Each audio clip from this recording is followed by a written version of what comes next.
Saya Ifik Arifin. Saya Atwi Suparman dari Universitas Terbuka. Kita berada di Techniques by Enixindo.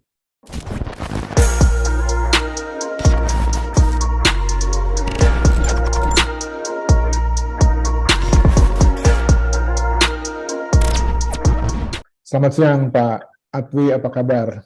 Selamat siang Pak Arifin, saya sehat. Prof. Atwi ini guru saya, dan bukan cuma imajinasi aja, tapi literally gitu Pak ya. Guru, ada kelasnya. Saya ikut kelas Pak Atwi ya. Kita pernah satu kelas bersama-sama. Iya. Dan waktu itu cukup heboh juga kelasnya ya Pak ya. Bagus, 25 orang semuanya berlatar belakang IT. Sekarang sudah, kalau nggak salah, 19 yang jadi dokter Pak. Oh begitu ya, Alhamdulillah. Alhamdulillah. Tinggal sedikit lagi yang belum. Alhamdulillah. Nah itu kita tentunya belajar tentang desain instruksional dari Pak Atwi ya, yang istilahnya suhu of suhu. Jadi apa namanya itu ya? Alhamdulillah.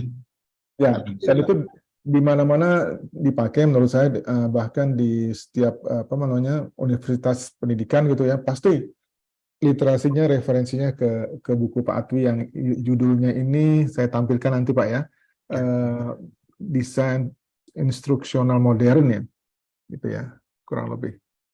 Ya, ini buku tahun berapa buatnya Pak? Tahun 2014 kalau nggak salah ya. 2014. Sekarang udah edisi berapa gitu ya? Udah edisi berkali-kali ya Pak. Saya dapatnya yang edisi 2016 waktu itu, yang keempat. Edisi keempat. Ya. Ya, itu Bible kita Pak. Jadi ya itu hasil pengembangan bertahap dari tahun ke tahun memang. Dari tahun ke tahun. Nah, Prof. Atwi, kita kan ada istilah belajar dan pembelajaran mandiri. Jadi belajar mandiri dan pembelajaran mandiri. Topik ini ternyata jadi urgent sekali karena kita kan kena pandemi selama ini Pak. Jadi bagian dari belajar mandiri dan pembelajaran mandiri ini jadi tinggi ininya, nilainya gitu ya, bahwa seseorang baru bisa berhasil kalau dia punya kemampuan untuk belajar mandiri. Betul sekali Pak Ibe. Cuma sekarang saya ingin tahu nih perbedaan belajar mandiri dan pembelajaran mandiri, walaupun saya tahu juga apa artinya ya, tapi mungkin Pak Atu bisa jelaskan apa arti belajar mandiri dan perbedaannya dengan pembelajaran mandiri Pak. Ya, baik Pak Ibe, selamat siang, Assalamualaikum warahmatullahi wabarakatuh. Waalaikumsalam warahmatullahi wabarakatuh. Kita mulai dari belajar dan pembelajaran dulu Pak ya. Belajar itu adalah proses dari seseorang untuk mendapatkan pengetahuan baru, kemudian menyimpan pengetahuan baru itu, lalu menggunakannya pada saat diperlukan. Itu adalah proses belajar. Dari segi proses, begitulah belajar itu. Kalau dari segi produk, belajar itu adalah hasil dari orang, baik itu belajar di sekolah atau belajar mandiri di rumah atau melalui cara pengalaman biasa sehari-hari, eksperimen yang tanpa disengaja pun juga bisa menghasilkan belajar.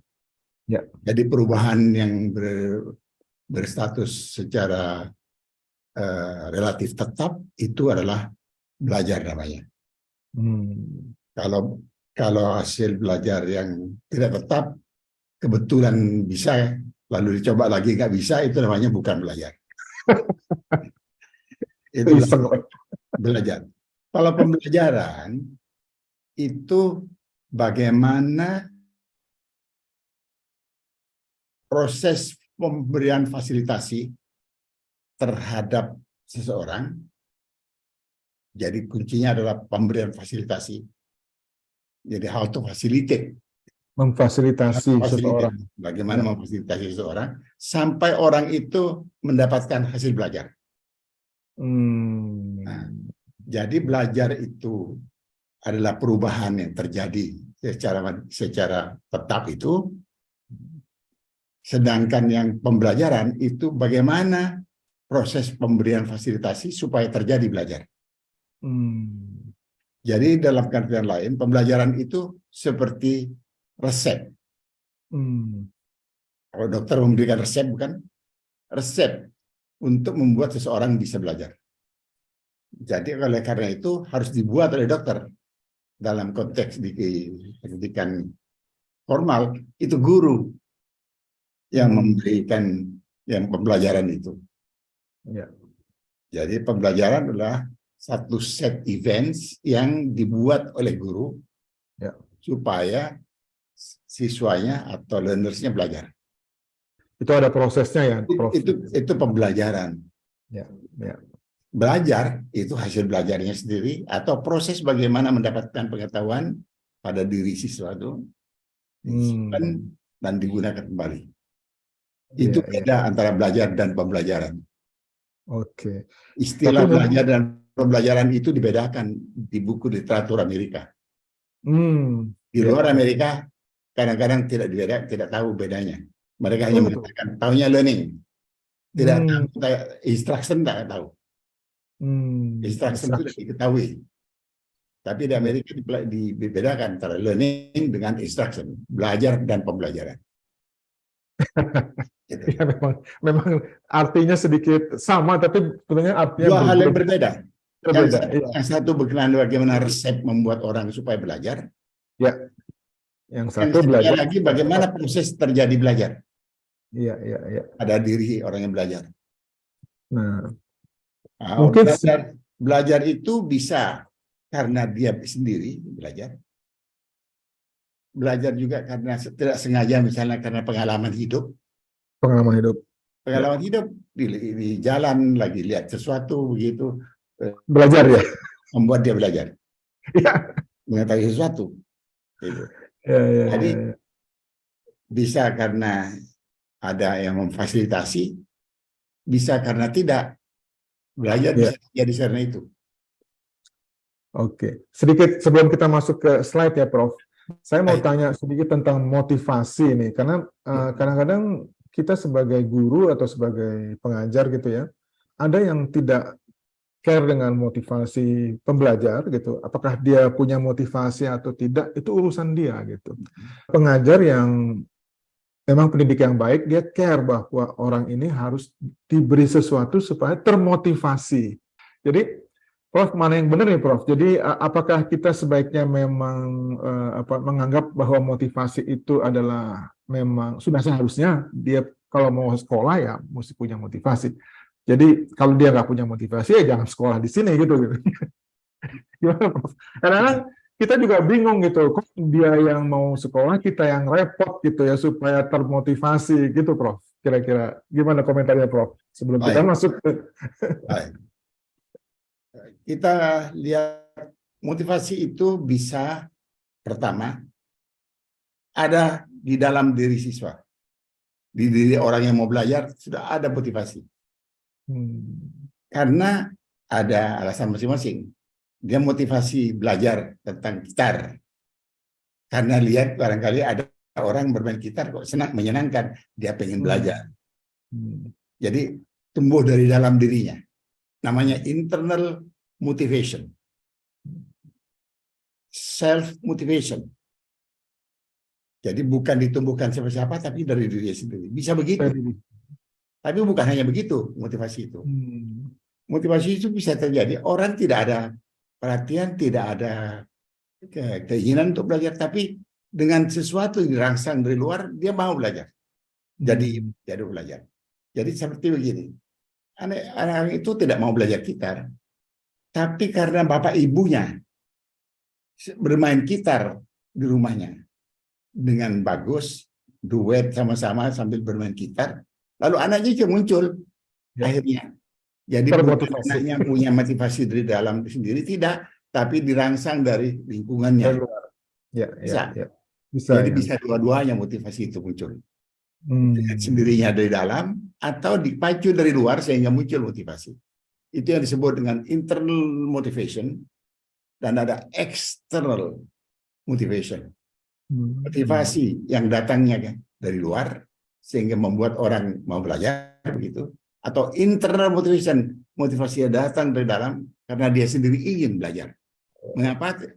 Mungkin karena segala sesuatu, melihat film atau melihat gambar, foto, melihat sesuatu yang indah, lalu muncul ingin belajar itu. Ya. Walaupun sesuatu yang di luar itu sebenarnya tidak ada hubungannya dengan dia tadinya. Ya. Jadi tertarik Jadi gitu ya. dengan sendirinya. Ya. Mungkin ada kaitannya juga dengan relevansi barangkali ya. Wah, itu relevan buat dirinya gitu ya, ataupun hal yang bermanfaat buat pekerjaannya gitu.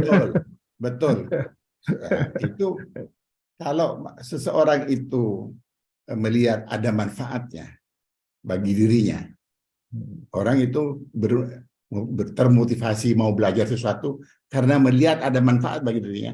Itu namanya internal motivation. Motivasi yang didorong oleh keinginan internal dari dalam dirinya. Ya. Jadi melihat sesuatu begitu, lalu dia termotivasi. Ada arsitek ada di sebelah rumahnya, seorang arsitek di rumahnya, dan terkenal gitu. Si tetangganya itu anak-anak itu jadi pengen juga jadi arsitek. Padahal bukan karena diajak siapa atau didorong siapa. Dia pengen sendiri begitu. Jadi ingat orang tua saya, Prof. Ya, kamu harus jadi insinyur katanya. Dan kamu sudah dikasih kata-kata seperti itu. Bisa jadi tertarik, bisa juga barangkali tidak. Balikannya, ya. Jadi ditawar seperti itu, didorong seperti itu belum tentu. Ya. Belum tentu. Jadi tapi motivasi dari eksternal itu juga bisa muncul dengan diciptakan oleh orang tua. Orang tua bisa menciptakan. Kalau anak itu ingin supaya jadi insinyur, setiap kali dia dirangsang dengan pekerjaan seorang insinyur dan di mana ayahnya jadi insinyur, terkenal, dimuat di majalah segala macam, biar dia baca majalah itu, banyak ngomong gitu, dia baca sendiri, ayahnya dapat penghargaan gitu, terus diapresiasi oleh teman-temannya, dia melihat dengan cara seperti itu, mungkin dia jadi pengen juga.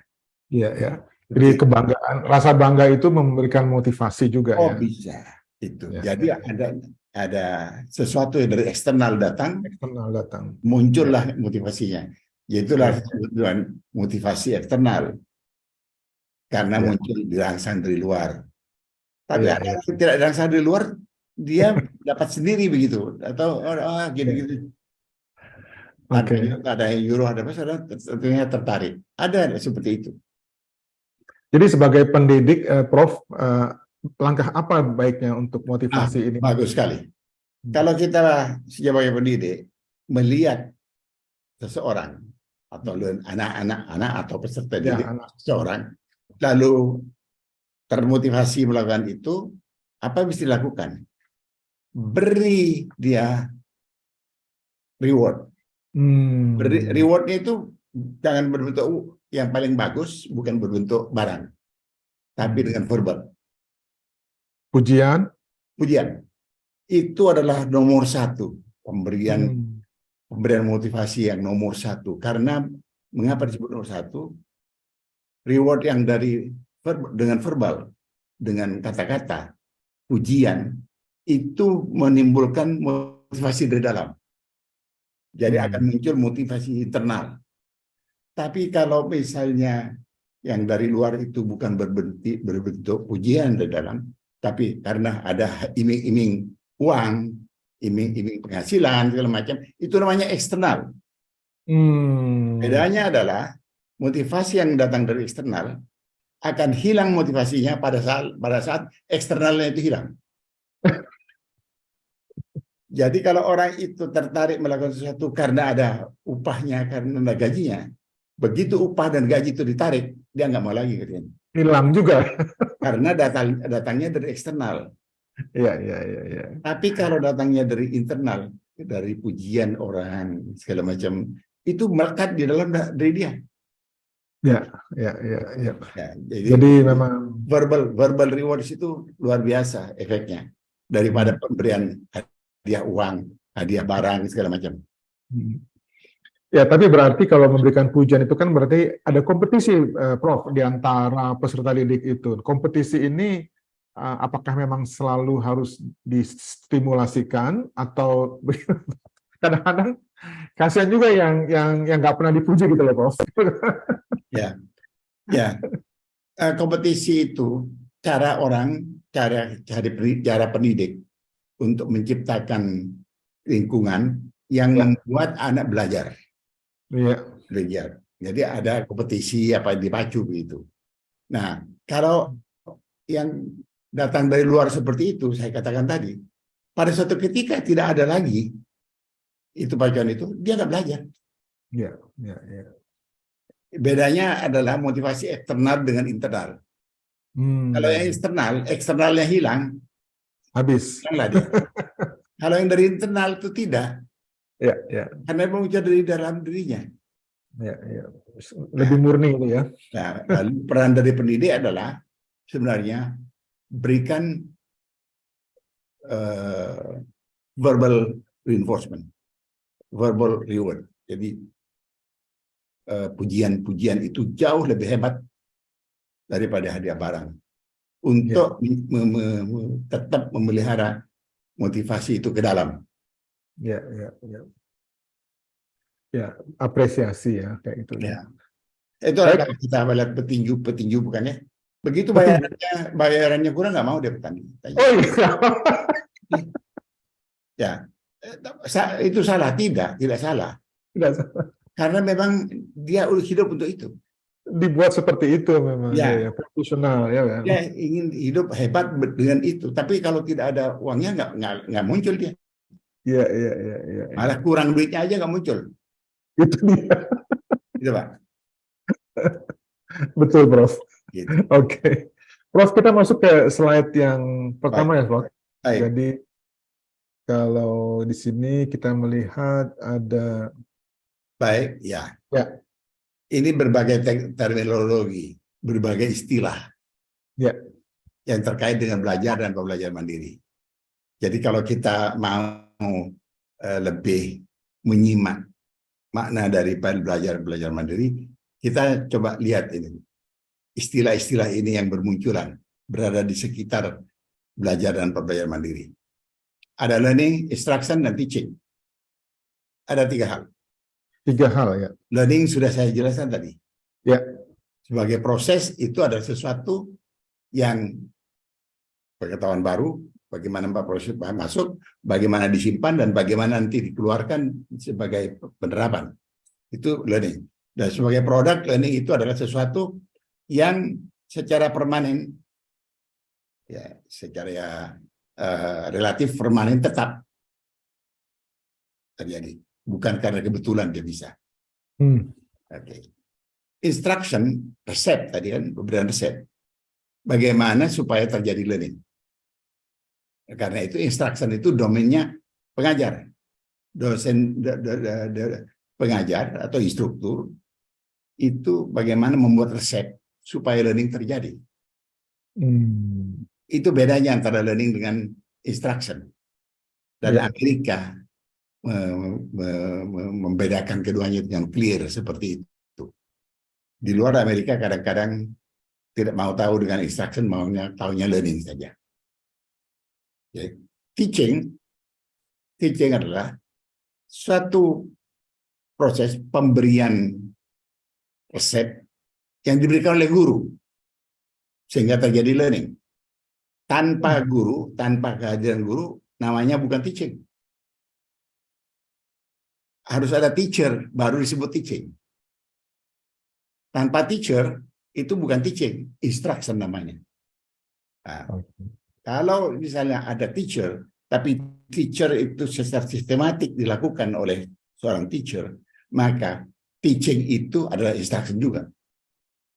Tapi tidak semua teaching itu instruction. Teaching baru disebut instruction kalau memenuhi bagaimana pembelajaran harus terjadi. Tapi kalau tidak ada teacher, tidak bisa disebut teaching. Oke. Istilah teacher ya, teaching, itu ada teacher. Tanpa teacher, tapi bukan berarti tidak bagus. Instruction itu kan bagus. Instruction, Instruction Bang. tanpa teacher datang. Ya. Instruction bisa terjadi tanpa teacher. Seperti pakai media, apa segala macam media itu. Ya. Ya. Itu.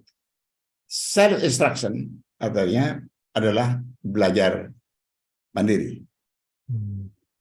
Pembelajaran mandiri itu beda dengan otodidak. Nah, kalau pembelajaran mandiri adalah proses pembelajaran yang secara sistematik tapi dilakukan secara mandiri oleh learnernya. Otodidak itu adalah kebiasaan mereka belajar sendiri tanpa disuruh siapapun. Karena kalau dia ingin belajar memasak begitu, dia langsung dia ambil resep, dia apa gitu. Dan bisa gitu ya. Bahkan membuat resep sendiri. Seperti itu otodidak. Orang tanpa diajari siapa-siapa, dia mencoba sendiri. Lalu jadi profesional juga dia. Ya. Memperbaiki HP misalnya, itu belum tentu dia masuk di kursus apa enggak. Dia kutak-atik HP itu sendiri sampai dia bisa sendiri gitu. Iya. Otodidak. Sudah dengan kemampuan dia belajar tanpa disuruh siapapun, pokoknya dia langsung bisa karena dirinya sendiri. Ya. Mencoba. Self-instruction materials itu adalah bahan pembelajaran yang memang dirancang khusus untuk belajar secara mandiri. Jadi ada bahan yang dirancang secara khusus supaya bisa dipelajari secara mandiri. Misalnya saja, bahan itu akan dipelajari oleh peserta didik yang belajar melalui jarak jauh. Ya. Karena belajar jarak jauh tanpa ada guru di depannya, dia harus diberi bahan yang memang bisa dipelajari secara mandiri. Tapi bahan itu namanya instruction dirancang oleh seseorang supaya memang bisa dipelajari secara mandiri. Di dalamnya ada komponen pembelajaran, ada tujuan pembelajaran, begitu ada segala macam komponen pembelajaran ada di situ, termasuk media, metode, waktu, sekuensnya bagaimana belajarnya dan seterusnya, ada semua. Self-instruction, bahan yang sengaja dirancang untuk bisa dipelajari secara mandiri. Itu harus didesain khusus. Nah, kalau kita mengharapkan siswa itu belajar secara mandiri, tapi tidak diberi bahan yang memang bisa self-instruction, kocar-kacir dia. Frustrasi dia. Mau nanya sama orang tidak ada. Disuruh belajar sama ibunya juga nggak bisa ibunya. Sedangkan bahannya bukan bahan self-instructional. Ya. Nah, itu yang membuat frustrasi. Ya. Ya gitu. Kalau non-instructional materials itu bahan pembelajaran apa saja, tidak perlu mesti dirancang sendiri, apa dari koran, apa dari buku biasa, apa dari mana saja, sumber apa saja, itu bukan bahan pembelajaran yang memang dirancang khusus, tapi itu juga bisa menjadi bahan, tetapi sulit untuk dipelajari secara mandiri. Ya. Karena tidak dirancang khusus untuk itu. Untuk itu, ya. Jadi kalau kita itu mengharapkan learners itu belajar jauh dari kita, supaya bisa belajar sendiri tanpa tergantung pada kita, tidak ada kita pun dia bisa belajar, berilah bahan pembelajaran mandiri. Ya. Kitalah yang repot membuat bahan pembelajaran mandiri. Repot. Sibuk harus mendesain bahan pembelajaran mandiri. Sibuk. Tapi kesibukan kita itu barangkali oleh learnersnya itu nggak diketahui. Tapi bahannya itu enak, ini ada medianya begini, ada videonya, ada ini, ada gambarnya begini. Ya. Semua ada bagannya bagus-bagus gitu. Ada sambil ada selingan, ada suara begini, suara begitu gitu, ada musiknya begitu. Seperti itu. Orang yang belajar tidak pernah tahu menahu dengan urusan self-instructional. Dia taunya enak saja. Dipelajarinya gampang ya. Tapi yang membuat tidak mudah. Itu harus menggunakan instructional design namanya. Iya, iya. Jadi knowledge of instructional design juga harus dikuasai. Ya, itu. Itu, Pak, kalau boleh saya sela sedikit, kan pada saat kita memasuki pandemi, itu terjadi perubahan di mana orang harus belajar mandiri mau Ya, nggak mau gitu ya. mau Nah, tidak mau. tapi para pengajar, para pendidik tidak siap untuk mengubah materi-materi ini menjadi self-instructional material, Prof. Harus Kemudian, dibuat seperti itu dulu. nah mereka nggak ada waktunya gitu, karena memang kan mendadak gitu, mendadak mereka harus ngajar dan mendadak, sehingga akhirnya yang terjadi adalah Ya. mereka mengajar seperti biasa, hanya secara remote begitu. Yang menurut saya ya kurang bagus lah, gitu ya. Dan Apakah gimana, Prof? Pendapatnya? ya sebenarnya ya pada waktu darurat seperti itu ya nggak apa-apa berjalan seperti itu. Tapi Ya, ya, kita paham tentang perlunya self instructional materials, kita sambil merancang bahan itu menjadi self instructional materials. ya. Sehingga Yes. pada saat itu jadi, setahun kemudian jadi begitu, learnersnya sudah mulai jadi enak. Ya, ya, ya. Nah, ini kan kalau tidak disertai dengan ada usaha untuk membuat sengaja self instructional material, tetap aja bahannya itu 2 tahun pandemi, 2 tahun juga frustrasi. Sama aja. Ya, ya, ya. Itu karena memang tidak disertai usaha untuk membuat self instructional material. Ya, Self ya. instructional material itu perlu waktu, perlu biaya, perlu Ya, tenaga, yang semuanya itu jadi mahal. ya. Perlu resiliensi ya, artinya daya tahan yang kuat juga. Iya, mahal bagi kita yang merancang, yang kita yang mengembangkan. Tapi yang menggunakan nggak mau tahu soal mahal dengan murah kan? Iya, ya. Dia akhirnya nggak bisa belajar karena bukan self instructional, atau dia jadi nyaman belajar karena menggunakan bahan-bahan yang self instructional. Oke. Itu yang non instructional material yang bukan yang seperti itu. Bahan buku biasa, buku teks biasa itu ya, bukan untuk belajar mandiri ya. Artinya untuk belajar mandiri mereka mesti mengubah. Kalau buku biasa dipakai disuruh belajar mandiri, ya itulah terjadi frustrasi. Frustrasi, ya. Okay. Kemudian learning resources. Learning resources ada human dan ada non-human. Artinya sumber belajar itu bisa berbentuk orang, manusia, dan bisa bukan berbentuk manusia. Manusia itu ada guru, tutor, siapa pendidik, siapa gitu, human. Non-human itu betul-betul media, dibuat dalam bentuk media. Non-human resources, tapi isinya, kontennya adalah konten yang sudah didesain secara khusus. Sehingga kapan diperlukan gambar, kapan diperlukan suara, kapan diperlukan macam-macam. Grafik dan sebagainya. Jadi learning resources itu ada yang human dan ada yang non-human. Non-human. Ya. Buat kita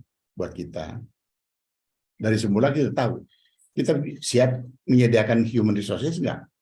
Tidak. Ya. Kalau tidak, kita buat non-human resources, tapi tetap menjadi learning resources, tapi kita desain untuk tadi jadi self-instructional materials. Gitu. Instructional media dan devices. Itu bedanya apa? Laptop kita, sebelum kita isi dengan materi pembelajaran, itu namanya devices. Waktu kita beli laptop di toko, itu adalah devices. Ya. Tapi begitu dia diisi oleh kita, bahan yang mau diajarkan ditaruh di situ, disimpan di situ, dan ditayangkan ke lampanya, itu jadi instructional media. Ya. Jadi bisa disebut media kalau di dalamnya ada konten yang sengaja disaruh, disimpan di situ, dan seterusnya. Jadi kalau nggak ada kontennya, itu alat saja. Iya.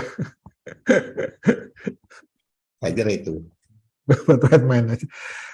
Tadi saya mau komentar tentang yang non-human resource sedikit, dengan maraknya akhir-akhir ini tentang kecerdasan artifisial tuh, Prof. Ya. Kan ada banyak tuh kita bisa belajar, kita bisa pada chat GPT misalnya, kita bisa belajar banyak hal yang dijawab dengan baik, tapi kontennya juga belum tentu betul juga gitu ya. Artinya kita nggak boleh percaya begitu aja gitu ya.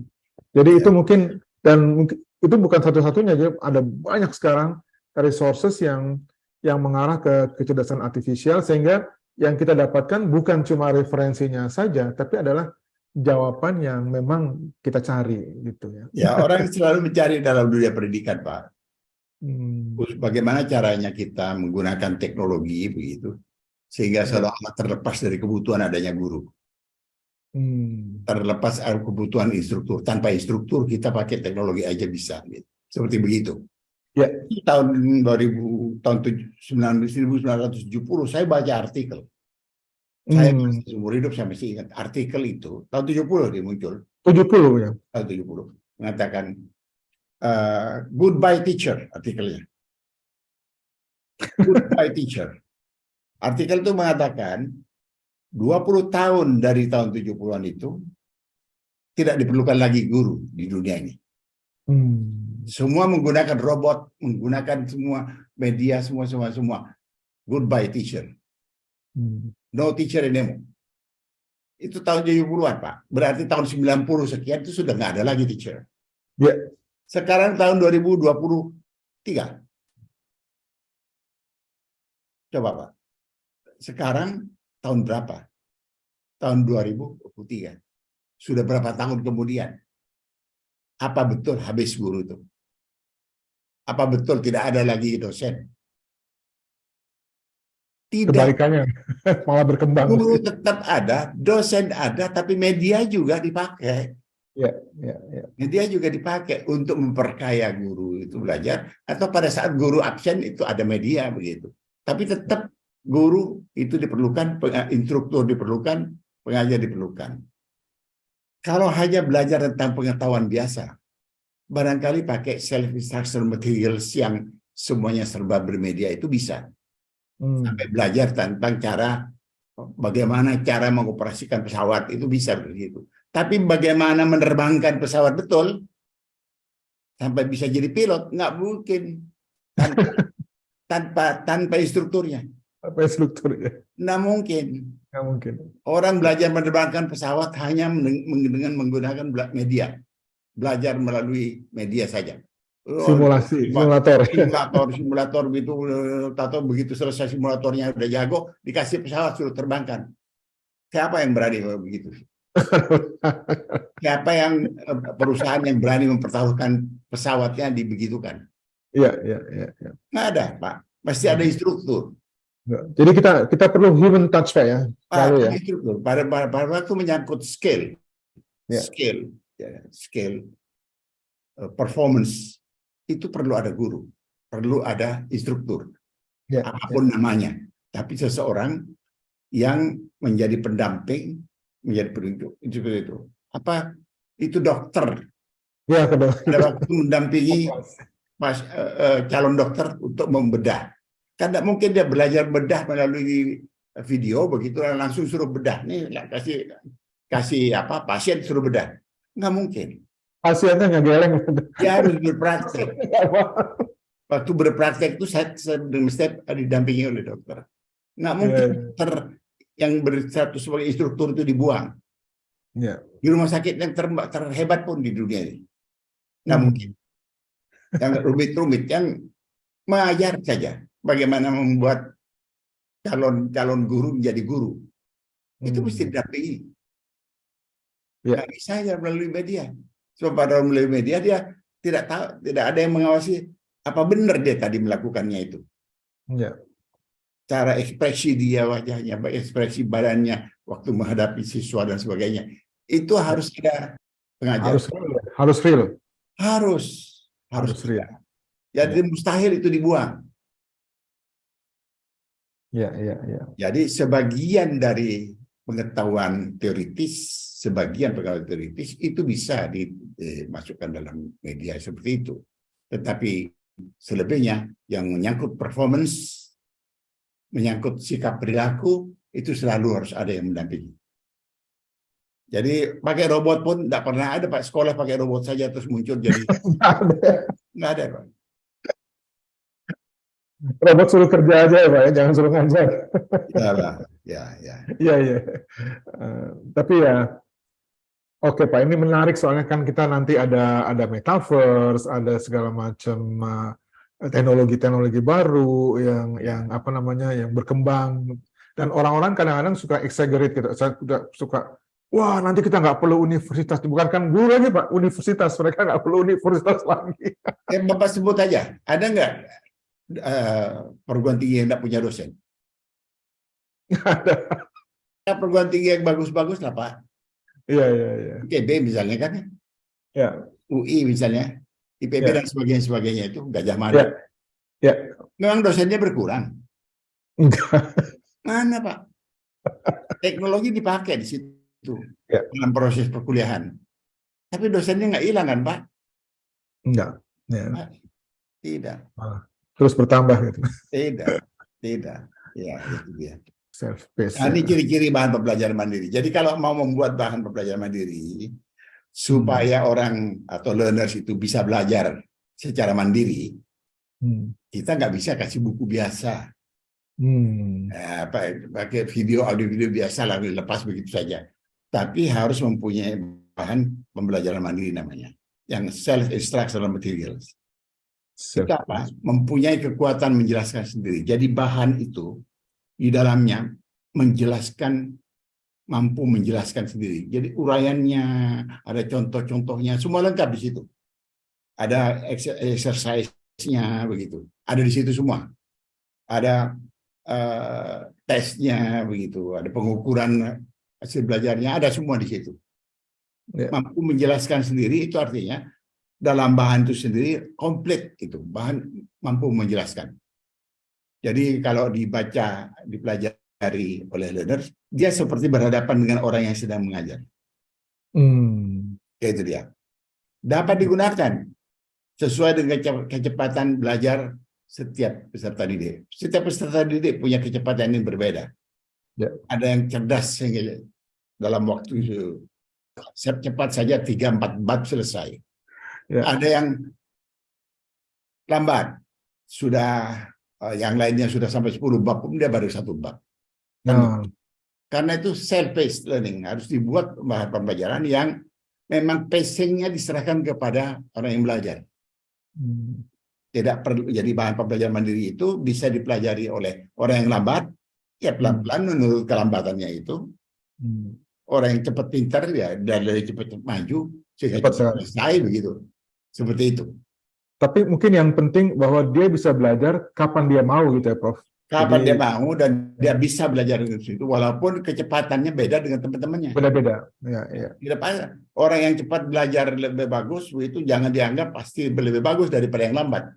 Ya. Ada orang yang belajar, tapi dia begitu selesai nggak kalah bagusnya dari yang lebih cepat belajar.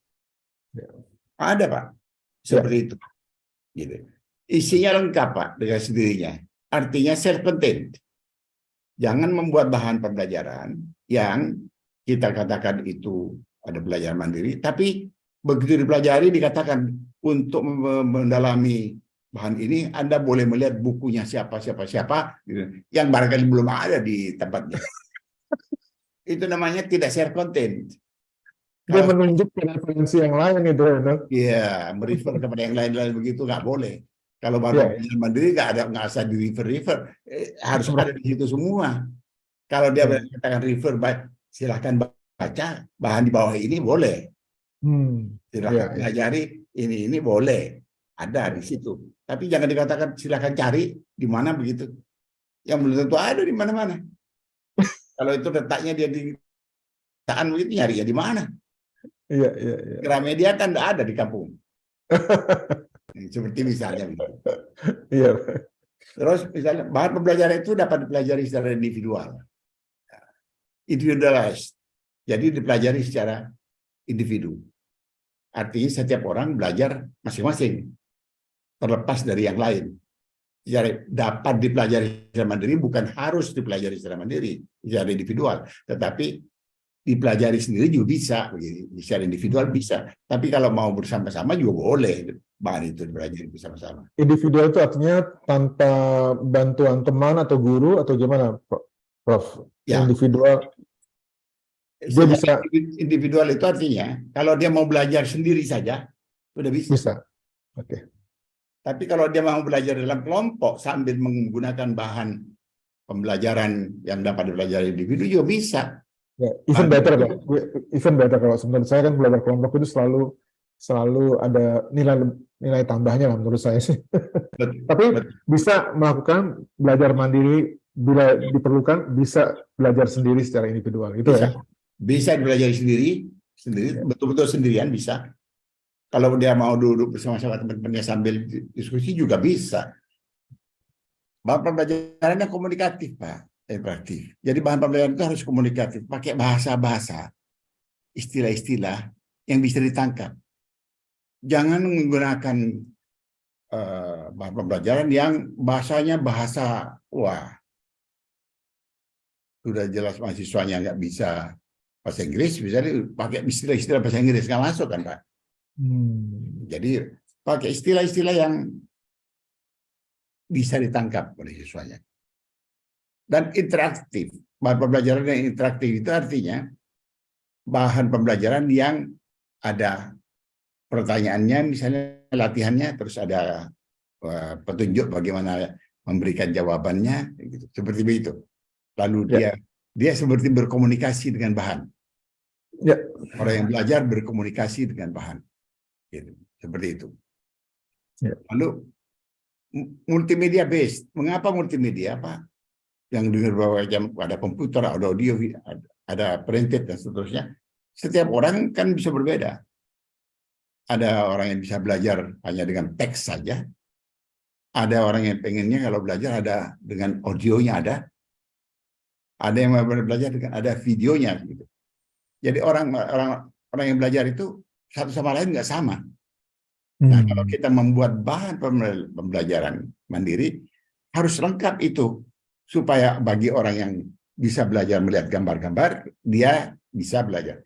Kalau dia lebih senang belajar teks, dia juga bisa. Ada yang tidak bisa belajar dengan teks dan itu, tapi yang lihat dengan suara, bisa juga. Ya. Yang multimedia itu gunanya melayani learners yang masing-masing bisa berbeda itu. Ya. Gitu. Jadi mengakselerasi pemahaman ya, multimedia ini. Mengakselerasi pemahaman menurut yang penting ya buat ini. Ada yang mengadu komponen utama strategi pembelajaran. Ada yang namanya strategi pembelajaran, ada pendahuluannya, ada penyajiannya, ada penutupnya, ada ujian baliknya, seperti itu. Itu strategi pembelajaran. Di situ menggunakan berbagai macam metode, menggunakan gambar, media dan seterusnya begitu. Saya ingat waktu kuliah ada ABCD ya, Prof. Ya, seperti itu ABCD ya. ABCD. Ya. Oke. Saya senang mengajar di kelas itu dengan teman-teman karena teman-teman selalu aktif ya. Aktif sekali. Di kelas itu aktif sekali teman-teman itu. Dan nggak ada mahasiswa tidak masuk kalau masih sehat. Selalu datang. Selalu datang. Di kelas kan begitu, Pak. Ya, selalu ini apa? Artinya kita selalu menunggu bahwa kelas itu akan datang gitu kan? Selalu hadir dan saya dipastikan datang. Ya. Nggak ada cerita saya nggak datang karena mau rapat gitu, nggak ada cerita. Oke, Prof, langsung ya ke. Oke, nomor 7 itu tadi. Oke. Ini sekarang belajar. Nah, belajar itu dari mana sumbernya? Orang bisa belajar dari pengalaman hidup. Tidak ada orang yang ngajar. Tapi dari pengalaman hidup. Dia misalnya bawa mobil. Dia masuk di dalam satu jalan yang tidak rata. Kejeblos, cek gitu. Jeblos. Begitu kejeblos dia pengen mengangkat mobilnya bagaimana. Dia dari situ pengalaman hidup itu dia belajar. Bahwa kalau bawa mobil hati-hati, apalagi kalau sedang ada banjir di jalan, walaupun banjirnya sedikit-sedikit, tapi kan kalau waktu jeblosnya kan dalam. Attitude-nya udah berubah sekali. Pengalaman hidup itu juga membuat kita belajar. Experience. Ada peroleh dari pembelajaran. Memang ada pembelajaran. Ada satu set peristiwa yang dirancang oleh seseorang yang namanya pengajar, yang namanya instruktur, namanya segala macam, fasilitator, itu memang merancang sesuatu supaya bisa dipelajari orang yang belajar dan menghasilkan learning. Ada juga yang diperoleh dari otodidak. Nggak ada pembelajaran, tidak ada dari pengalaman hidup, tapi otodidak dia. Dapatnya mencari sendiri, menemukan sendiri, begitu. Lalu kadang-kadang menciptakan sesuatu sendiri. Otodidak. Kita melihat ada orang hebat di negara kita, Pak Dulu. Ada Malik. Oh. Ada Malik itu. Sekolah apa sih, Pak? Sekolah apa, Malik? Tapi otodidak, Pak. Jadi, memimpin sidang umum PBB. Ya. Hebat kan, Pak, ya? Otodidak, Pak. Otodidak. Contoh badan banyak orang otodidak, Pak. Ya. Orang betulin HP itu kalau kita ngobrol sama dia, di mana belajarnya, Pak? Sendiri aja, Pak. Sendiri gimana ya? Utak-atik aja, utak-atik. Itu otodidak ya. Banyak itu, Pak. Dan dia menjadi profesional, jadi orang hidup dengan dibayar dengan cara itu. Hanya belajar utak-atik HP sendiri. Iya. Banyak itu, Pak. Tidak dapatnya belajar dari ilmu IT seperti Bapak. Tapi Prof, orang otodidak ini, kalau dia belajar teorinya, dia baru bilang, oh iya ya, gitu. Dia lebih hebat kalau belajar itu. Tapi kan nggak selalu bisa belajar seperti itu, Pak. Ada orang malas membaca buku, malas apa segala macam. Iya. Jadi istilahnya cuma katik-katik, kotak-katik, bisa. Jadi montir bukan karena sekolah di STM. Banyak, Pak. Iya. Mengutak-atik, tapi yang ditanya berapa korbannya mobil yang dirusak oleh dia karena dia belajar. Jadi diperbaiki cuma betul sebentar, setelah itu rusaknya lebih banyak, gitu. Bisa juga. Tapi akhirnya jadi montir hebat. Iya. Jadi proses seperti itu tidak ada garansi jadi efisien dan efektif. Yang efisien dan efektif harus dengan pembelajaran. Ya.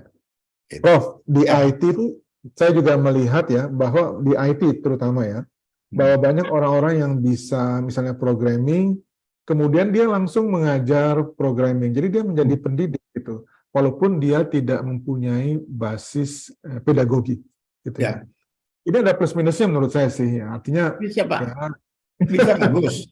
Tapi saya hanya mau bilang kepada Bapak, kalau saja belajar tentang pembelajaran, dia akan lebih hebat. Kalau dia belajar bagaimana menjadi pengajar, dia akan lebih hebat. Ya. Dan seperti orang yang sama. Ya. Setuju saya, Pak. Jadi jangan ditakutkan bahwa dengan otodidak nggak bisa ngajar orang. Bisa. Kalau itu bisa. Seandainya dia mengikuti satu proses pembelajaran, bisanya lebih banyak, lebih hebat. Oke. Kemampuan belajar mandiri, Pak. Ya. Apa kemampuan belajar mandiri itu diperlukan, Pak, ya? Dalam pendidikan jarak jauh. Tadi Bapak sudah yang mencontoh. Pada waktu COVID kita meluncurkan pendidikan jarak jauh. Pendidikan jarak jauh seperti apa? Harusnya bahan itu didesain khusus untuk pendidikan jarak jauh. Nah, kalau bahan itu seperti itu, maka muncullah kemampuan belajar mandiri, belajar dari bahan yang dirancang secara khusus. Begitu juga kemampuan belajar mandiri itu diperlukan untuk otodidak. Kalau mereka orang otodidak, dan dia punya kemampuan belajar mandiri, itu lebih hebat. Jadi begitu juga dengan otodidak, dia bisa belajar secara mandiri. Bolak-balik nih, Pak. Ya, jadi kemampuan belajar mandiri itu bagus, diperlukan pada waktu mereka mengikuti pendidikan jarak jauh. Kalau tanpa kemampuan belajar mandiri, mengikuti pendidikan jarak jauh, dia nggak bisa, Pak, belajar dari bahan yang sudah didesain secara khusus itu. Tambah susah sekali. Tapi kalau dia punya kemampuan belajar mandiri, dia lebih hebat hasilnya. Frustrasi, Pak, kalau misalnya dia tidak mampu belajar mandiri, akhirnya yang terjadi ya frustrasi dan stop. Frustrasi, frustrasi, frustrasi. Nah, disitulah perlunya hadir seorang yang memberikan reinforcement, motivation, dan segala macam. Baru yang tadinya orang tidak punya kemampuan belajar mandiri, itu didorong, baru dapat sedikit, itu dia bagus kan dapat belajar. Baru dapat sedikit lagi, tuh lihat, dapat lagi gitu. Seperti itu, lama-kelamaan, itu kemampuan belajar mandiri muncul. Ya, ya. Jadi kalau kita mendapatkan orang yang tidak mampu belajar mandiri, jangan divonis bahwa dia nggak bisa belajar. Jauh. Kalau kita berada di sekitar dekat situ, kita memberikan motivation kepadanya. Sekecil apapun dia dapatnya belajar secara mandiri, kecil sekali, misalnya dari 100 kilo yang dia pelajari, dia dapat 10 gram gitu. Kita bagus dulu, kembangkan itu kayak gini-gini. Lama-lama dia bagus. Bagus ya. Itu gunanya yang namanya fasilitator, instruktur, apa segala macam pada dalam satu proses belajar jarak jauh. Pembelajaran, ya. Prof, kalau boleh tanya, Prof, UT ini kan sudah lama sekali ya, Prof, dengan jarak jauhnya. Pada waktu sebelum ada internet barangkali sudah eksis. Betul. Dulu kalau misalnya sebelum ada internet. Belum ada internet. Jadi kalau tidak salah dulu juga kita bisa belajar jarak jauh melalui pos gitu ya. Kita kirim lewat surat, kemudian akhirnya berubah menjadi radio.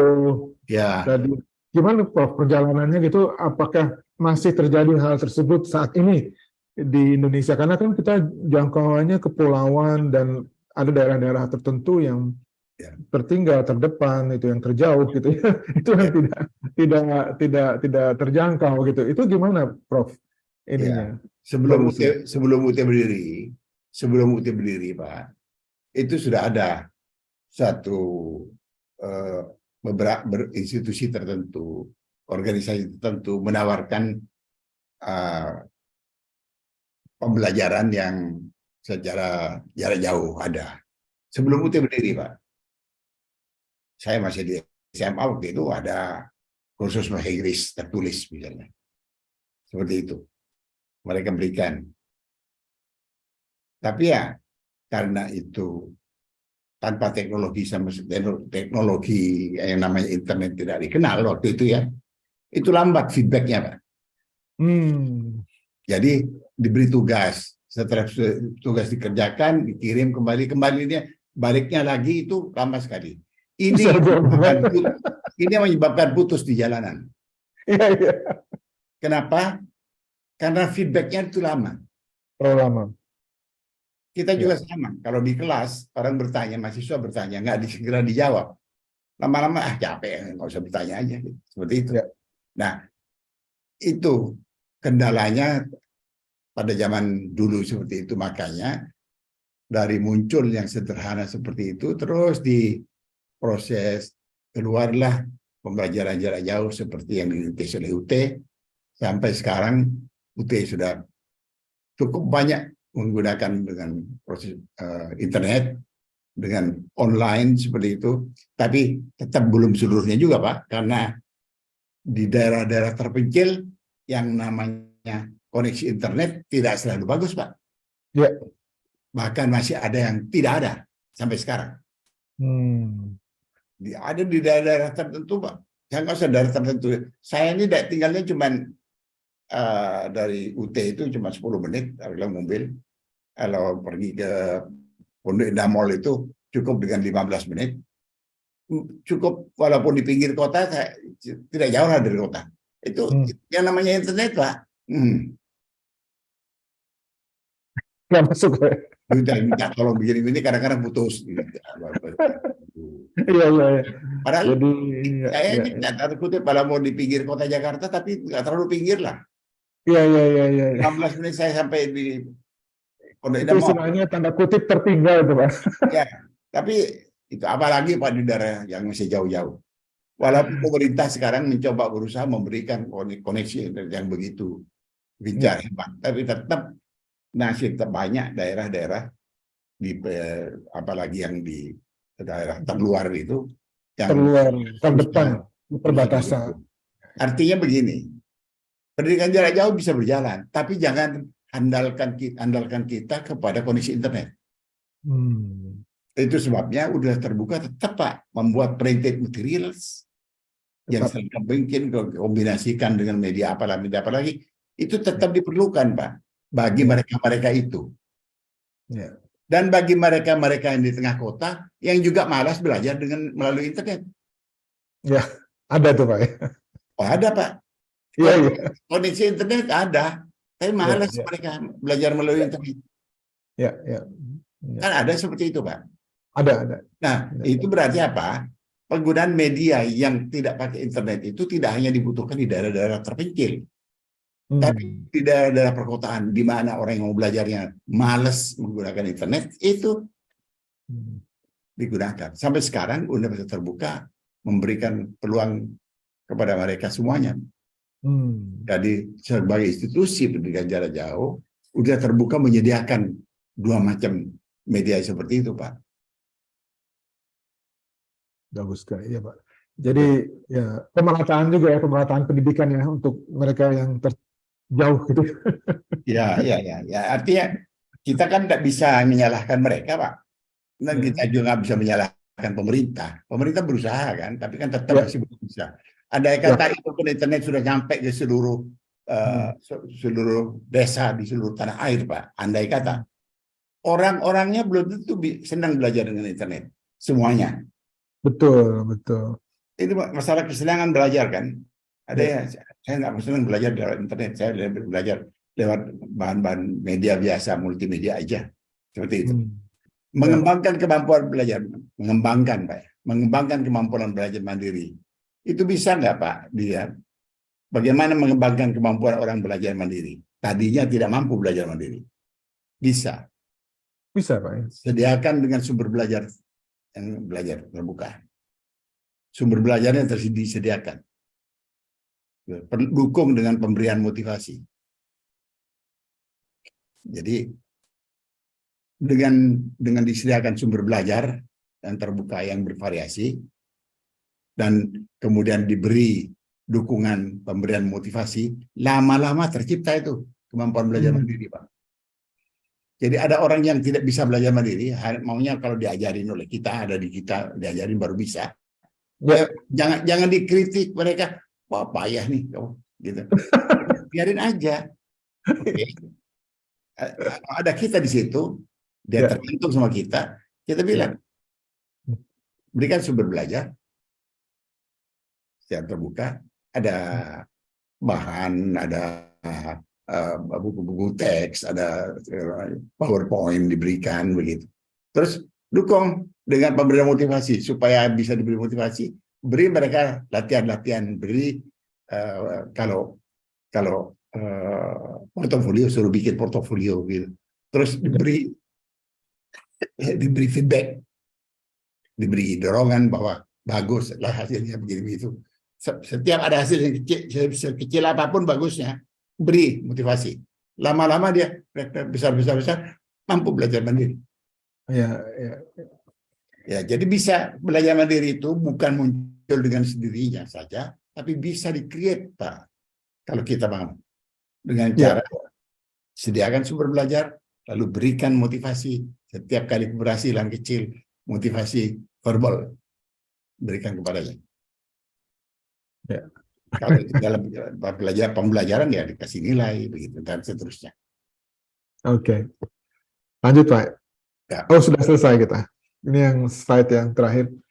Ya, ternyata terakhir perlu dukungan motivasi juga ya Prof. Jadi motivasi memang betul-betul sebagai kunci.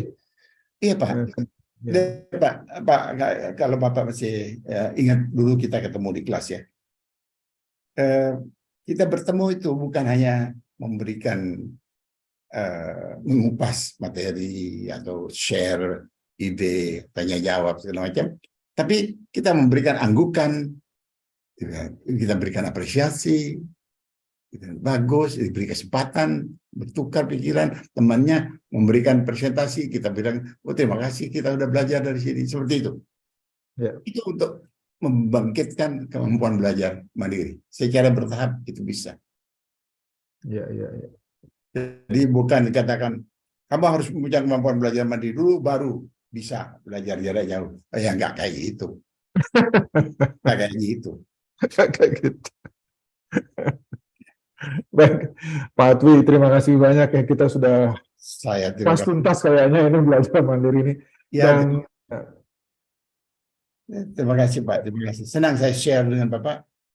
ya, dan ini menurut saya sangat-sangat penting karena menurut saya keberhasilan orang itu sebagian besar dari kemampuan belajar mandiri, Pak. Karena kalau dari kuliah saja kita nggak cukup kan? Nggak cukup Pak. Nggak Betul, cukup. nggak cukup. Karena itu kita sediakan bahan kan Pak untuk dipelajari. Ya. Oke, Prof. Jadi Baik. terima kasih sekali lagi. Kapan kita jumpa rame-rame dengan teman-teman saya yang 25 itu. Terima kasih banyak Pak. Nanti kita akan reuni bersama ya, Prof. Ya.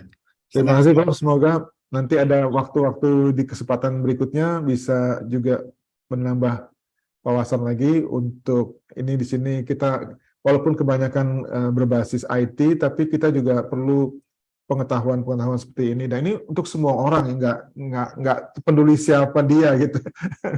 Jadi Teman-teman itu pada akhirnya orang IT yang belajar teknologi pendidikan dan menjadi orang ahli teknologi pendidikan yang lengkap. ya, amin, mudah-mudahan ya. Ya, gitu. Oke, Prof. Sebagai kata terakhir kita sama-sama mengucapkan salam kompeten itu, Prof. Salam Bisa ya? Salam Salam kompeten. Ya.